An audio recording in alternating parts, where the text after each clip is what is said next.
My 8-year-old was left alone scrubbing the floor while they took their real granddaughter out. I walked into my mother's condo expecting to find my daughter giggling over cartoons or maybe finishing a bowl of cereal, not crouched on the marble floor with a sponge in one hand, her knees red and her eyes swollen. Arya didn't even notice me at first. She was whispering something to herself. Something like no streaks. No streaks. As she scrubbed along the kitchen tiles, like her tiny world depended on getting them spotless. It took me a full 10 seconds to speak because my brain couldn't process the image. Then I asked the only question my voice could carry. "Where's Grandma?" Arya flinched before looking up. "They took Nina to the new science museum," she said quietly. "Grandma said I had to stay and clean, since I'm not their real granddaughter anyway." That sentence is the reason I'm telling you this story. That, and the way Arya's eyes scanned my face, trying to figure out whether I would be angry at her for speaking the truth. 6 months before that moment, things looked very different. My name is Michelle Fan. I'm 24, founder of a small but growing content agency based in Seattle. We produce digital campaigns, brand narratives, even short films for social enterprises. It's the kind of work that makes you believe stories can actually shift culture, and I'd always hoped to use my own platform to prove that I was also, more importantly, a mom. Not by accident, not by biology, but by choice. I adopted Arya when she was 3, after my best friend Haley passed unexpectedly. No one else stepped forward. But I didn't hesitate. That little girl had already called me Shelly Mom since she was 2. The court made it official in less than 6 months. I made it official with every packed lunch, every dance recital, every Saturday morning reading session in our tiny apartment when the world felt too loud. She became my center. My family never fully embraced Arya, though I didn't want to admit it at first.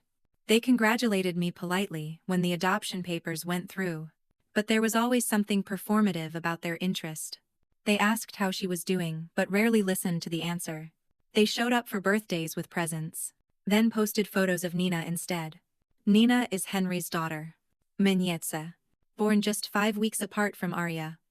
The girls were close when they were little, but the older they got, the more obvious the divide became. Nina got ballet leçons, private tutoring, summer camps. Arya got secondhand books and subtle reminders about being grateful.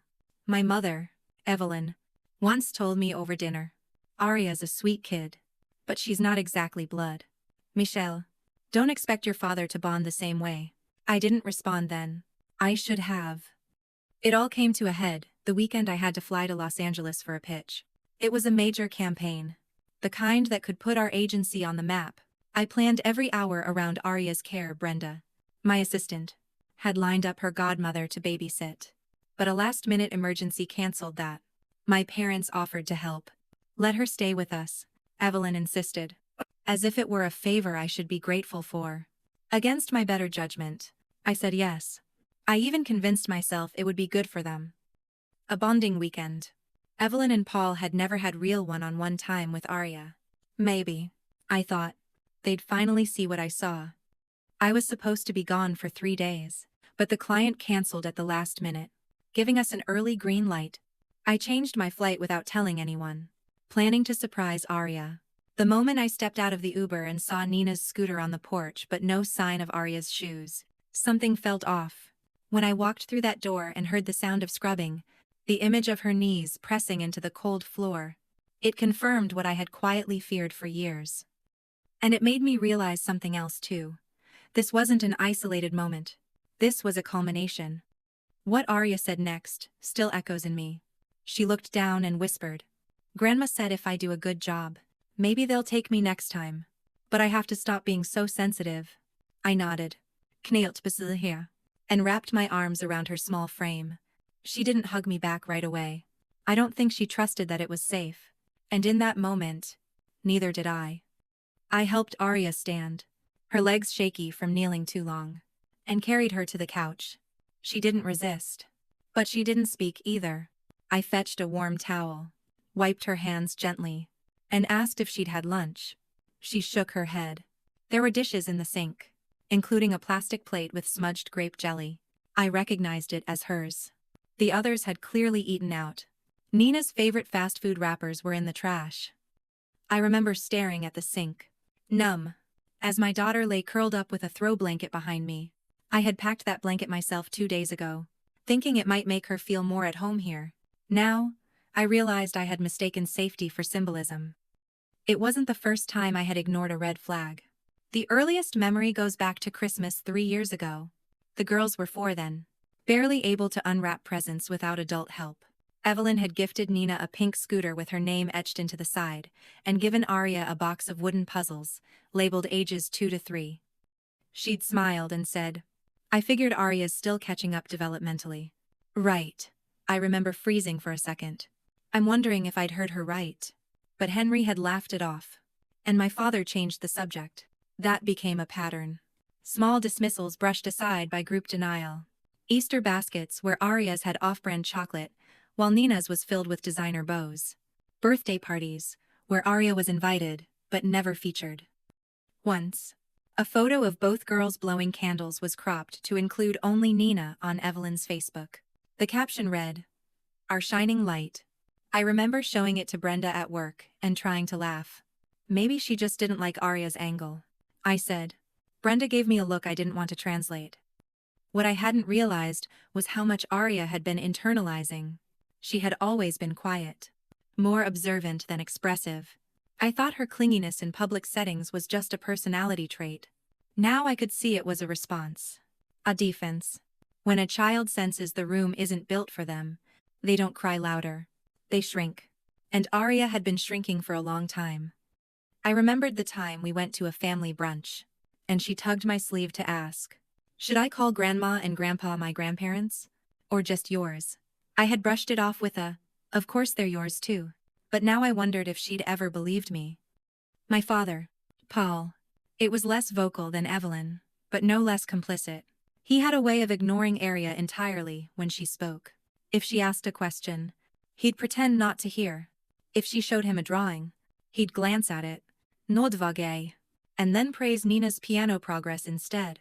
Once, Arya had whispered to me in the car, "I think Grandpa's ears only work for Nina." I told her that sometimes older people don't hear very well, but even as I said it, I knew it was a lie, meant to shield us both. I had accepted too much for too long. Later that afternoon, I ordered Arya's favorite soup and let her eat on the couch while I sat beside her, scrolling my phone, not for distraction but for evidence. I typed "emotional neglect of adopted child by extended family" into the search bar, and a flood of articles came up, stories from other parents, quiet warnings disguised as blog posts, support groups, child psychology, insights. One phrase kept appearing: microfavoritism can be just as damaging as overt rejection. My stomach turned as I thought about how many times I had excused small things as generational habits. Evelyn came from a background where family meant blood, and anything outside that was simply tolerated, not embraced. But this wasn't a generational oversight anymore. It was targeted exclusion, and my child had been made to feel disposable. Around 5 p.m., Evelyn and Paul returned with Nina, their arms filled with shopping bags. They were laughing about something as they entered, but the moment they saw me sitting silently on the couch next to Arya, Evelyn's smile cracked. Paul's voice faltered mid-sentence. Nina ran to Arya with genuine excitement, hugging her and chattering about the museum. Arya smiled, because that's who she is. But her eyes didn't lift. Evelyn didn't speak to me directly. Instead, she said, "Well, someone looks cozy. Hope you enjoyed your little break, sweetie." I stood up, slowly, and told her I'd like to speak privately. She followed me into the kitchen with an air of mild annoyance, as if I were about to scold her over a guest towel. I didn't yell.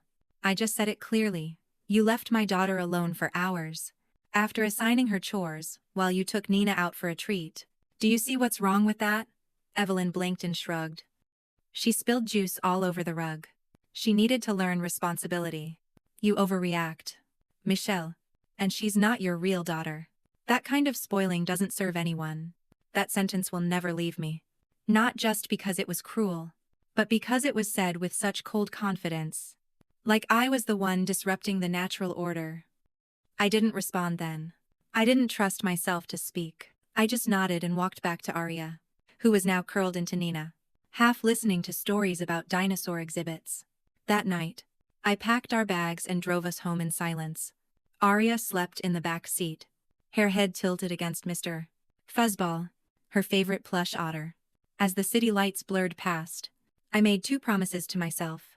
First, I would never leave her with them again. And second, I would stop pretending this family was whole. Because it never had been. The next morning, I emailed Brenda and asked her to clear my schedule for 2 days. I didn't tell her why. I just said, family emergency. Nah, client calls. She didn't ask questions. She never does when my tone changes like that. Arya had slept better than I expected, but she stayed unusually quiet at breakfast, tracing the rim of her cereal bowl with one finger. I sat across from her and asked, "Do you want to talk about what happened yesterday?" She looked up with that practiced smile she used when she didn't want to cause trouble and said, "It's okay now. I knew you'd come back." That sentence broke me more than any tear could have. I called Dr. Shira Lane that afternoon. She had been recommended to me a year ago, when Arya had some anxiety around a school recital. I hadn't followed through then. Too busy. Too hopeful that time would fix what silence couldn't. But now, I booked the first available session. I told Arya she'd be meeting someone who helps kids talk about things that make them feel small. She asked if it was because she made Grandma angry. I told her no. I said it was because some adults forget how to be kind. And that isn't her fault. She didn't ask more. She just nodded and went to her room to pack Mr. Fuzzball in a tote bag. Like he was the one who needed therapy. The first session was mostly observation. Arya colored quietly while Dr. Lane asked gentle questions. I sat off to the side, answering logistical things, letting the professional take the lead. Afterward, in a separate conversation, Dr. Lane confirmed what I feared, but needed to hear plainly. What you're describing isn't accidental exclusion. It's sustained micro-rejection. In a family system, that can alter a child's self-worth. I asked if it could be undone. She didn't promise healing. She promised process. With consistency, yes, but not if the environment stays the same. That night, I called Henry.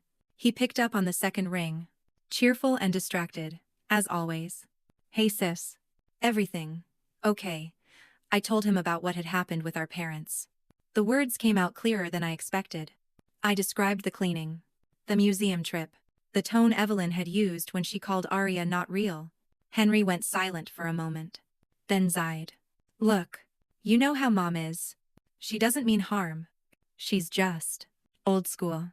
I stayed quiet. He took that as space to continue. "And Arya's not exactly easy. Michelle. I mean, she's sensitive. Nina's a little more adaptable. You know?" My hand clenched so hard around the phone that my knuckles cracked. "You're saying my daughter deserved to be left behind because she has feelings." Henry backtracked fast. "No, that's not what I meant. I just think you might be reading too much into this." I didn't respond. I just said goodbye and ended the call. Later that week, Evelyn texted me a photo of Nina holding a certificate from some museum workshop. No caption. No mention of Arya. I didn't reply. The silence felt like a door finally closed. But doors, in families like mine, don't stay shut for long. They find cracks to reopen through birthdays, holidays, shared cousins. A few days later, my father called. He left a voicemail saying he was sorry if there had been any misunderstanding. That was the word he used. Misunderstanding. As if Arya had misheard the tone, or I had misinterpreted the silence. I didn't call him back. Instead, I started writing things down. Every memory. Every moment I had previously excused. I needed to see it all in one place.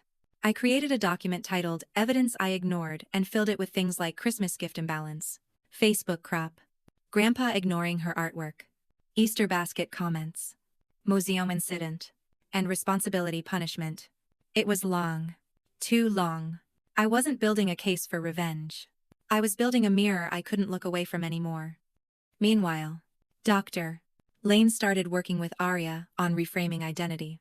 She used story-building exercises where Arya could choose who the heroes were. Sometimes, She made herself the sidekick. Sometimes, she made Mr. Fuzzball the rescuer. Once, she named her mother the lion who lives in the apartment jungle. I asked what kind of lion. She shrugged and said, "One that's small but never runs away." I wrote that down too, because I needed reminding. Around that time, my agency was preparing to launch a campaign around family representation. It was a storytelling series called More Than Blood. I had started it months before, based on the idea that family is chosen just as much as it's inherited. Now, the irony hit too close. One of our video concepts featured a child narrator saying, "She's not my mom by birth. She's my mom by every important thing." My producer had said it felt a bit idealized. Too poetic. Now, I told her to keep it. Not because it was beautiful, but because it was real. Brenda noticed I was quieter than usual at work. She didn't ask why. She just started sitting beside me more often, bringing tea without being prompted. One day, she said, "You know, people talk about protecting their kids from the world, but they rarely talk about protecting them from their own family."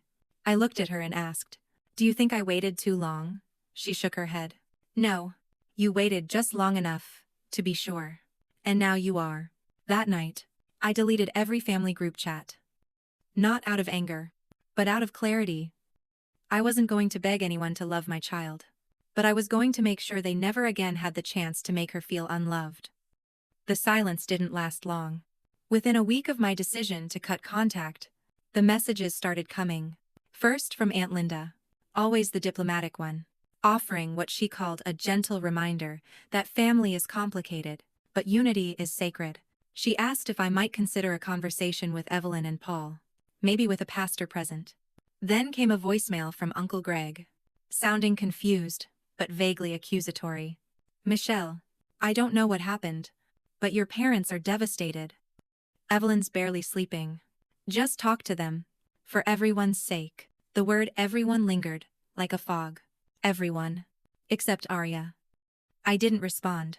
I didn't trust myself to. There's a kind of gaslighting that happens inside families, where hurt gets repackaged as misunderstanding, and silence becomes the burden of the one who finally says, "Enough." It's not malicious. Just habitual. Most of them hadn't seen what I saw. They hadn't watched my daughter scrub a kitchen floor alone, while the rest of her family posed for photos at a museum. They hadn't heard Evelyn say she wasn't real. And even if I told them, they wouldn't feel the sting the way I did. Because to them, Arya was a concept. To me, she was breath and heartbeat and responsibility. Henry. Of course. I didn't stay out of it for long. He called again. This time frustrated.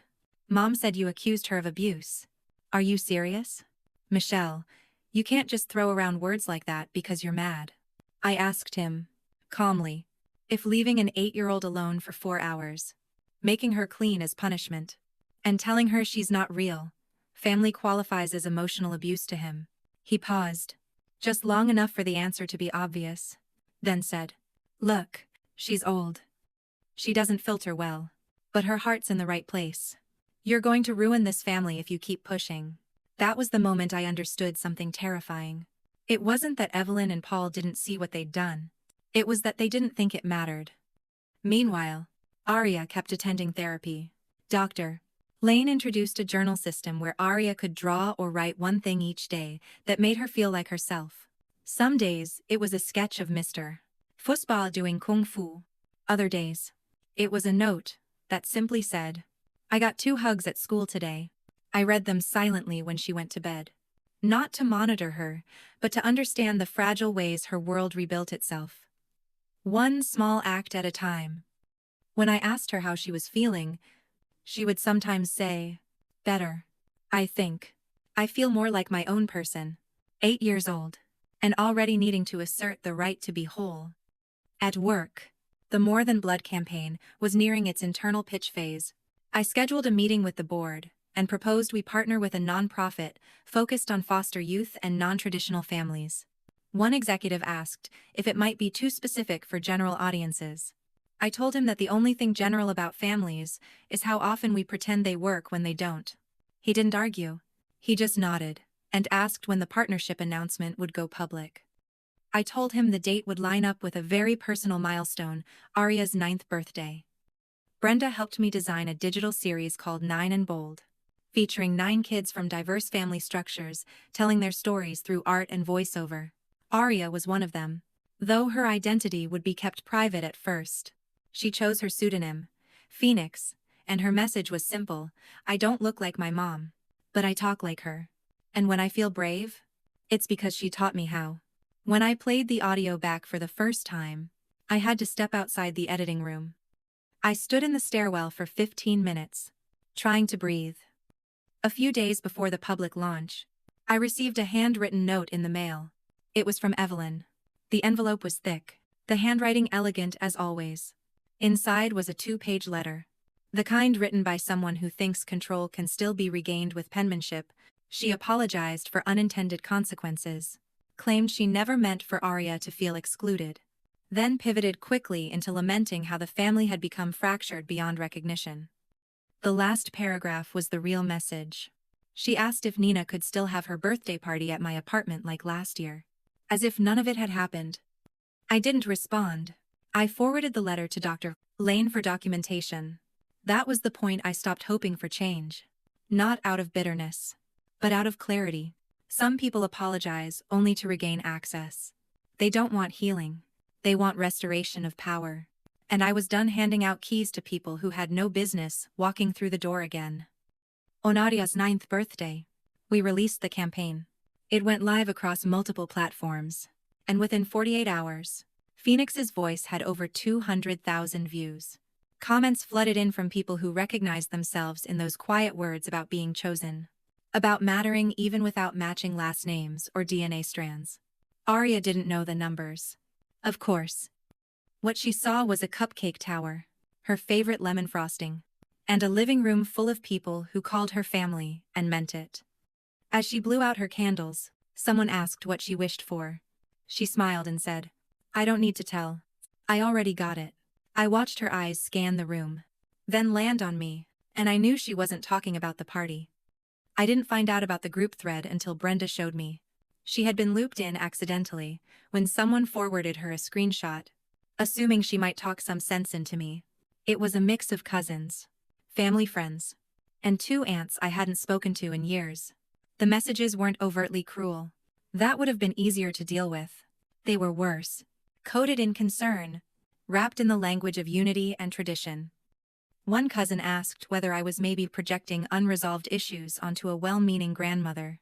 Another suggested that I was using Arya's situation to elevate my platform, implying that the campaign had convenient timing. A third posted, "I just think it's sad that Nina has to lose her cousin over something so petty." That word stayed with me. Pettu. As if safeguarding a child's dignity was a grudge. As if teaching a girl she mattered equally was an overreaction. I didn't reply. Brenda asked if I wanted her to say something. I told her no. Let them talk.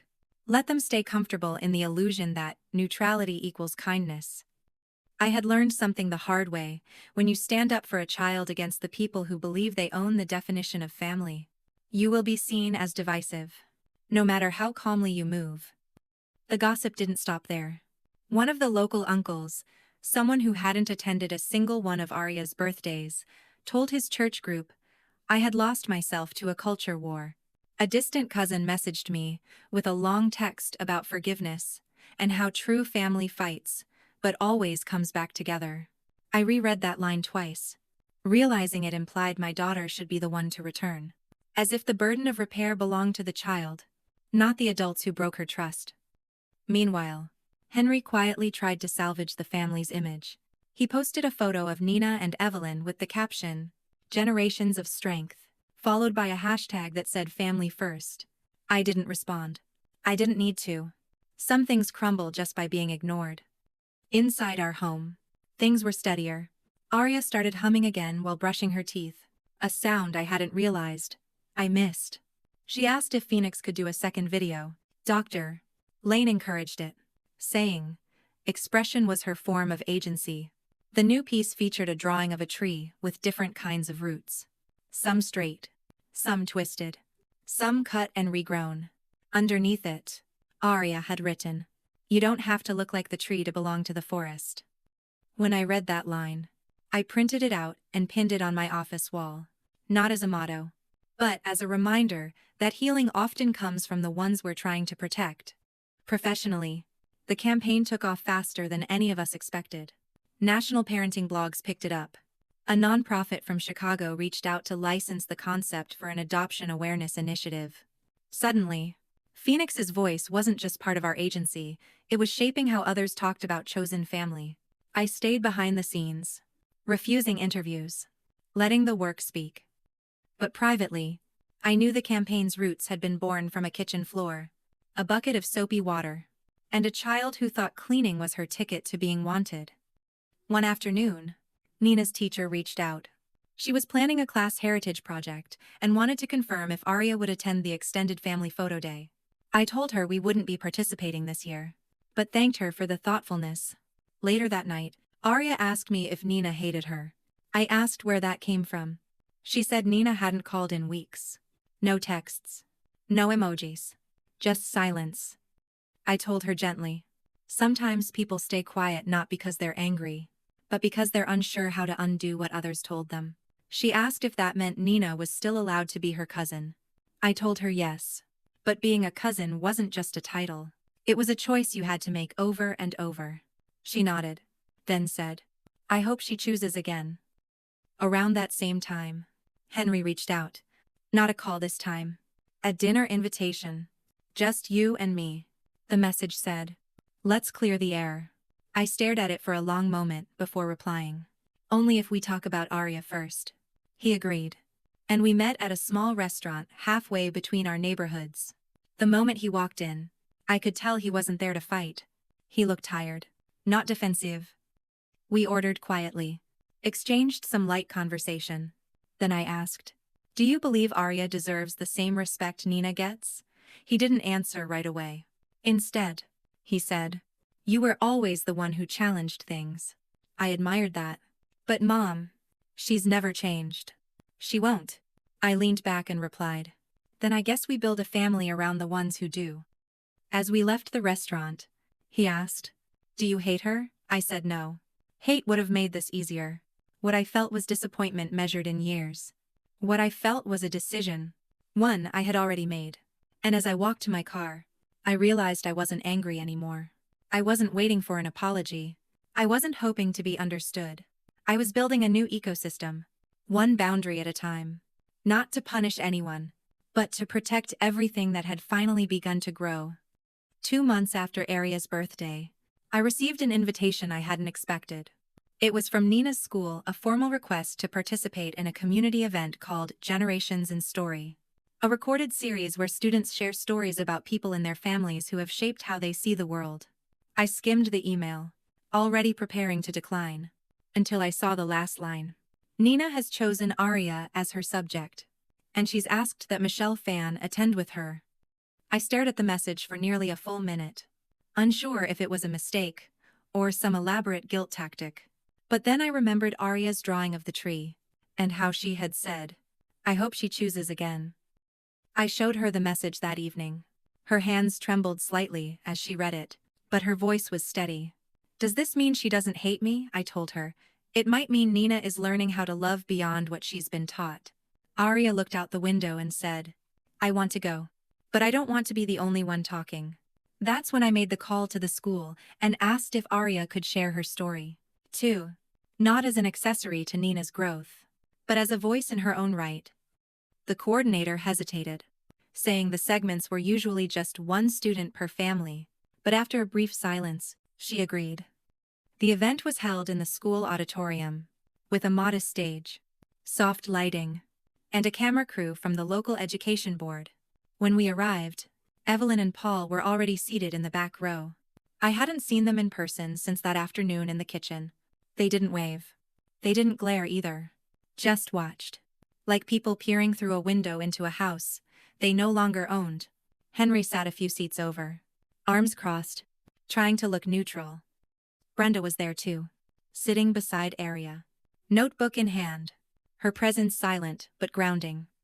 Nina was called up first. She stood tall in her navy dress and spoke into the mic with a clarity I hadn't heard in months. The person in my family who taught me the most is my cousin Arya. She's not my cousin by blood.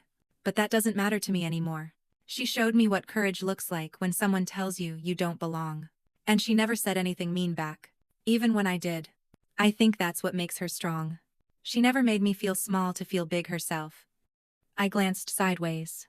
Evelyn's hands were clasped tightly in her lap. Paul shifted in his chair. Then it was Arya's turn. She stepped onto the stage slowly. Her blue sweater slightly oversized, the sleeves nearly covering her hands. The mic came down to her height. She didn't read from paper. She didn't need to. Her voice was quiet, but unwavering.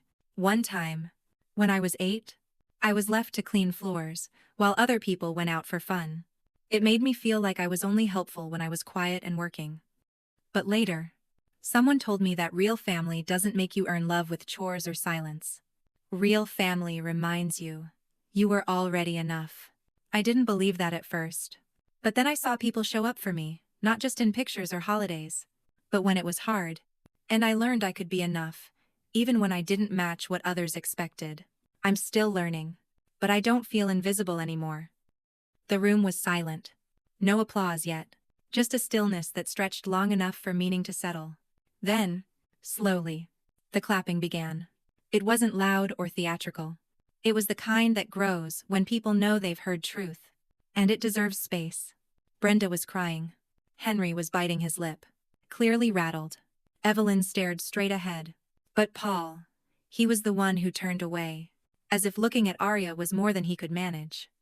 After the event, several parents came up to us. One said her daughter had been adopted and always asked if she was real family. Another said she hadn't spoken to her half-sister in years and might now reconsider. Arya took it all in, with grace far beyond her age. Nina hugged her, whispered something I didn't catch, then ran off toward her friends. Evelyn approached us slowly. "She speaks well," she said. Her tone was stiff, but not hostile. "You've taught her that, I assume." I looked her in the eyes and replied, "No, she taught herself. I just stopped getting in her way." Evelyn didn't reply. She just nodded once, then walked back to her husband without saying goodbye. Later that night, Arya asked what I thought of her speech. I told her it was the kind of truth that doesn't need to be shouted to shake the room. She smiled and said, "I didn't say anything mean." I told her, "That's the thing about dignity, it doesn't raise its voice. It just stands taller than the lie. And sometimes, that's enough to make the whole room go quiet." In the weeks following the school event, I started noticing subtle but undeniable changes. A few local education blogs picked up Arya's speech, posting clips with titles like 8-Year-Old Breaks Silence on Family Bias or What One Girl Taught a Whole Room About Belonging. I hadn't posted anything myself, but someone from the school had shared the footage with a local parent-run media page. And from there, it traveled further than I imagined. Nothing went viral. Not in the flashy sense. It was slower, more personal. I'd receive emails from strangers, saying they cried watching Arya speak. One woman said it made her finally sit down and apologize to her stepdaughter. Another said it gave her the courage to adopt. Arya didn't know most of this. I protected her from the online noise, but the attention began seeping into the real world. Her teacher invited her to lead a classroom circle about empathy. Another school asked if she'd be willing to speak to their 5th graders. When I told her, she simply asked, "Do I have to tell the floor story again?" I said. She could tell whatever felt right. She thought about it, then said, "I might just tell them what it's like when someone actually sees you." And that was that. No performance. Just presence. What I didn't expect was how it would start to shake the very ground Evelyn and Paul had stood on for decades. I found out from Henry, of all people. He called me a week later, voice tight but oddly polite, asking if we could talk. I assumed he wanted to scold me for putting family business out in public, but instead, he surprised me. "Look," he said, "Mom's been getting calls from her friends. Book club people, church, even Aunt Joyce. They're asking questions. Some are being polite about it. Some aren't." I waited for the point. It continued. "She feels humiliated. Says she's being misrepresented. That you let Arya paint her as a monster." I almost laughed. Not because it was funny, but because it was absurd. Henry. No one told Arya what to say. She spoke from experience. If Mom's embarrassed, maybe it's because what she did isn't defensible when heard out loud. He didn't argue. He just sighed. She's not used to consequences. I replied. That's the problem. Isn't it? There was a long pause. Then, for the first time in years, Henry said something that didn't sound rehearsed. Maybe I should have said something back then too. It wasn't an apology. But it wasn't nothing. Soon after that call, I received a letter. Not a card. Not an email. But a folded piece of ivory paper inside a plain envelope. It was from Evelyn. I recognized her writing immediately, elegant. Sharp. Always slightly slanted, as if leaning away from the page. The letter was short. No greeting. No closing. Just a few lines. I did not understand what I was doing. Or maybe I did. I won't ask for forgiveness. Just know, I am watching. I read it twice. Then I burned it. Not out of spite. I just didn't want it lingering in drawers like unfinished apologies.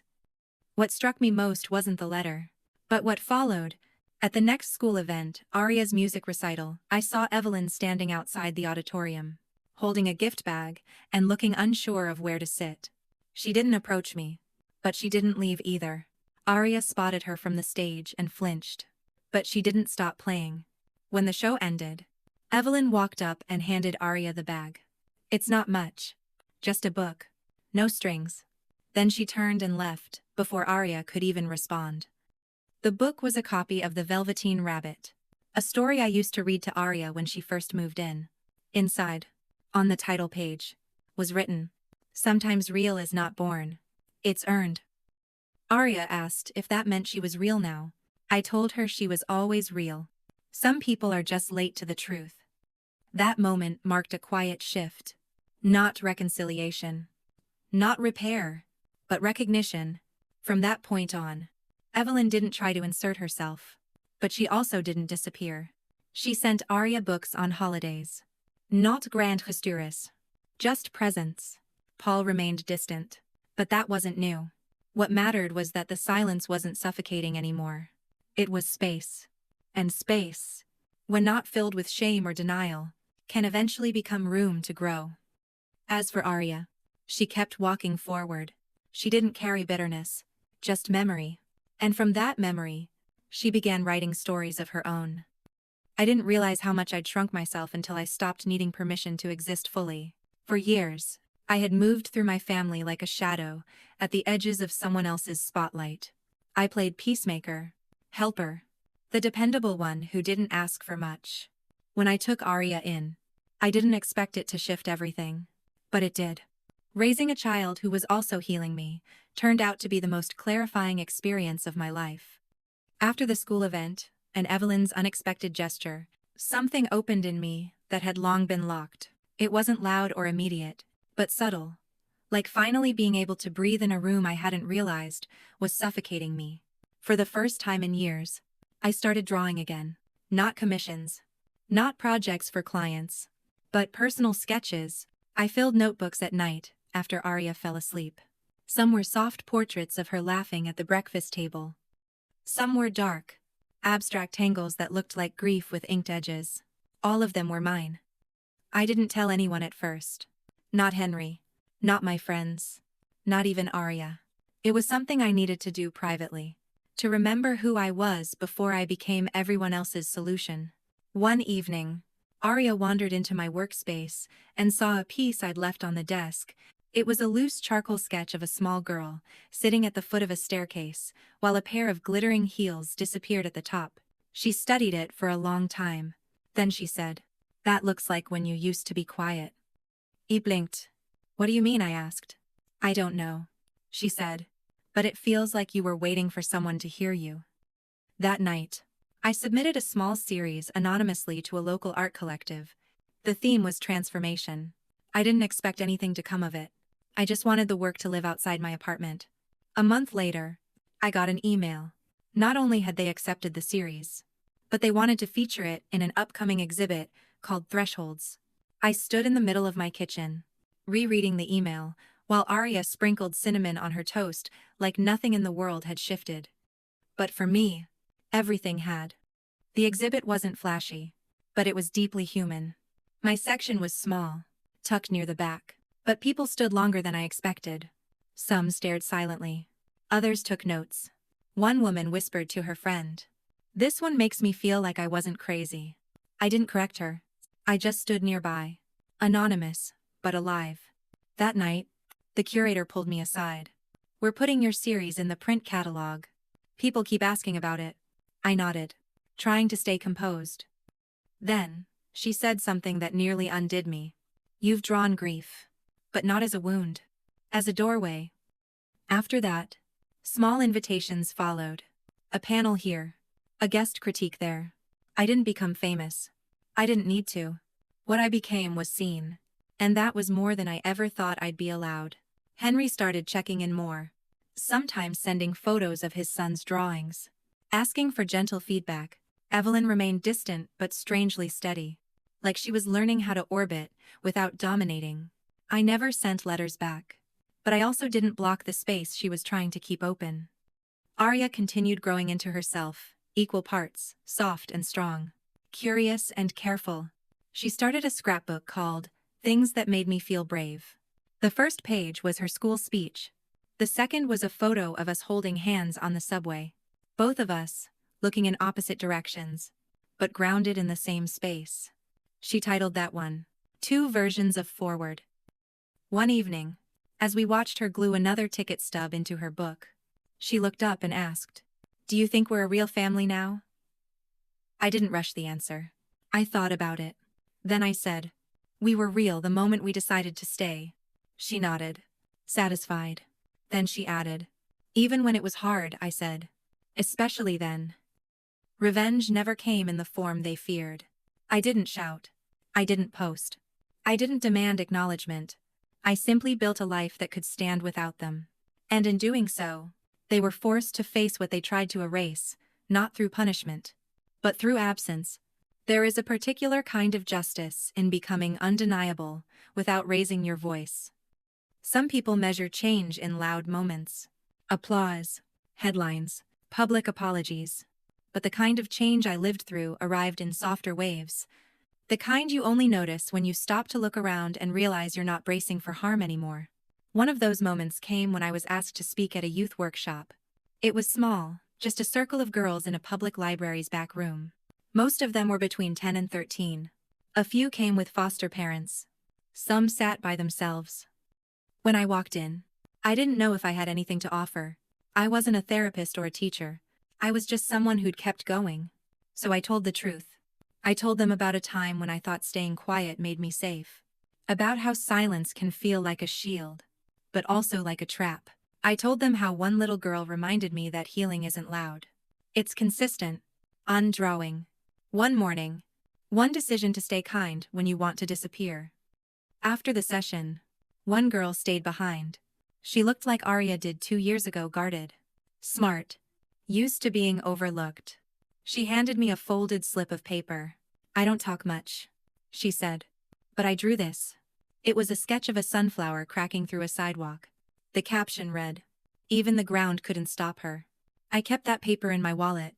I still do. It reminded me that sometimes survival stories don't roar. They whisper to the people who need them. That winter, Arya wrote a short essay at school that the principal forwarded to me. It was titled, "The Day I Picked My Own Family." In it, she wrote, "Families aren't who brags about you. They're who comes back for you when you've been left." Her teacher asked if she could read it at a citywide education event about resilience and youth. I asked Arya if she was nervous. She shrugged. "I'm not the same girl they left with the mop." When she read it on stage, her voice didn't shake. She stood in front of 100 people and said, "I stopped waiting for my real family to act real. I chose one who already was." A mother in the crowd started crying. A man beside her whispered, "That girl knows something most adults never learn." I watched it all from the back. I didn't film. I didn't post. I just watched her, steady and sure, becoming her own name. Back home, she put the certificate she received beside my art exhibit catalog. She said, "Now we're both official." I laughed. But I also understood something deeper. We weren't just surviving anymore. We were building. Brick by brick. Word by word. One night, Henry called and said he wanted to visit. Not for paperwork. Just to see her. Arya said yes. They went to a bookstore together. Then got cupcakes. When she came back, she told me, "He's trying. I don't know if I want him close. But I don't want him erased." That balance between boundaries and compassion was something I had to learn in my 30s. She was already living it at 10. Around the same time, a former client reached out and asked if I'd consider mentoring a small group of young artists. I hesitated at first. I didn't think of myself as a mentor. But I agreed. We met twice a month. One day, one of the girls asked why I had stopped working with big agencies. I told her. Because I stopped needing to be visible to people who only saw me as useful. She nodded like that. Made perfect sense. "I hope I remember that," she said. I hope she does too. People started saying things like, "You're glowing lately," or, "You seem anchored." The truth is, I wasn't glowing. I was just no longer dimming myself for the comfort of others. I didn't make grand announcements. I didn't shut people out. I just stopped chasing rooms that were never built to hold me in the first place. The final thread unraveled quietly. Evelyn sent a birthday card.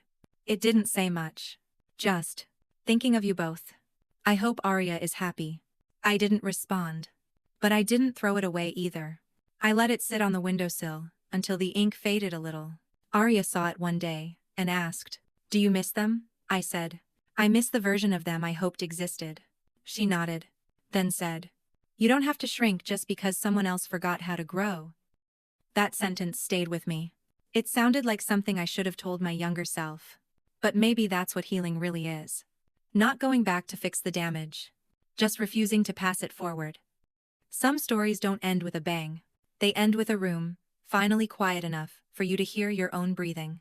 For me, that quiet came one morning when I realized I no longer needed to defend myself.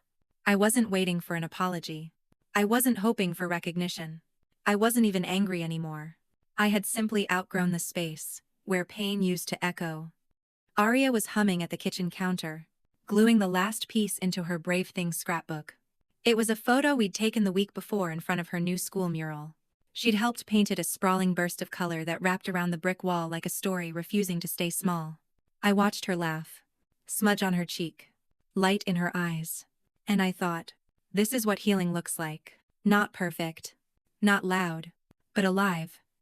A few days later, I got an invitation to speak at a creative leadership conference. I almost declined. I wasn't a CEO. I hadn't built a company.